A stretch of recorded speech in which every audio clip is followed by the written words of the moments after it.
पुणी तेजिला बालेश्वर आईन महाविद्यालय विवाद। अतिरिक्त जिलापाल को भेटिले पुरातन छात्र।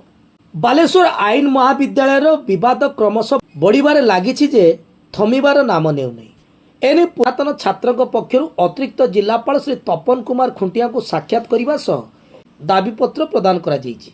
तत्सह ए दिगरे तुरंत हित पदक्षेप ग्रहण करने को अनुरोध मध्य करा जायछि। मेमोरेंडम देवाई आसलु अतिरिक्त जिलापाल को जे आम बालेश्वर लॉ कॉलेज रो जो गवर्निंग बॉडी भांगी दिया जाइछि तापरे आमे अनुरोध करथिलु जे विगत गवर्निंग बॉडी रो जो सब समन आरे जो सब एलिगेशन थिला सेडा सब इनक्वारी करा जाऊ।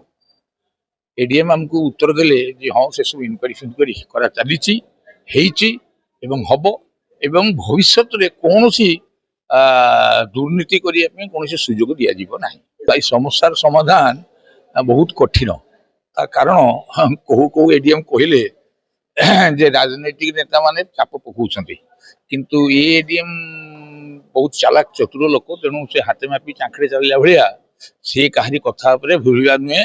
कागज कलम रे जहाँ अच्छी से आसे करेंगे तेणु कागज कलम रे जहाँ अच्छी से हम आ कौन करेंगे तो बालेश्वर माटीर गुण बहुत खराब।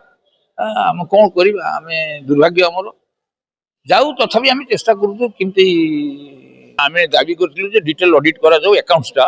एडीएम साहब कहले जे से गवर्नमेंट को लिखि दी जे ऑडिट करने ऑडिट पार्टी पठा जाऊ। जहाँ जहाँ पिछला आग गवर्निंग बॉडी जहाँ जहाँ जहाँ डिसीजन नहीं जो जो रूल्स रेगुलेशन को भांगी किसी करता नुआ रूल्स किसी करता सब जाक भिविडली ऑडिट हो आउ जी एक्सट्रा माने अजथार खर्च होती से पैसा को तुमको रिकवर करा जाऊ। जो मैंने दायित्व थे जदि से जो चाकरी करते जोटा खर्च होती जो न दौरान जो दायित्व थे रिकवर करा पिला पैसा एमती अजथार खर्च करें। बर्तमान जी प्रिंसिपल इंचार्ज अच्छा से मूलर बहुत दिन है रही से जानते ए टू जेड कौटे कौन मैनिपुलेट करहब करप्शन टाक किमी ढांकी करप्शन करहब न जना पड़ा बेले द्वारा जी जहाँ घटुच सब नॉलेज घटुच जो रिटायरमेंट टाइम अच्छे यहाँ जनवाई आसलु डीएम को सारा एक्सटेंशन न करा जाऊ कस्मिन काल एक्सटेंशन न करा जाऊ जो रिटायरमेंट टाइम पर रिटायरमेंट दे दिया जाए।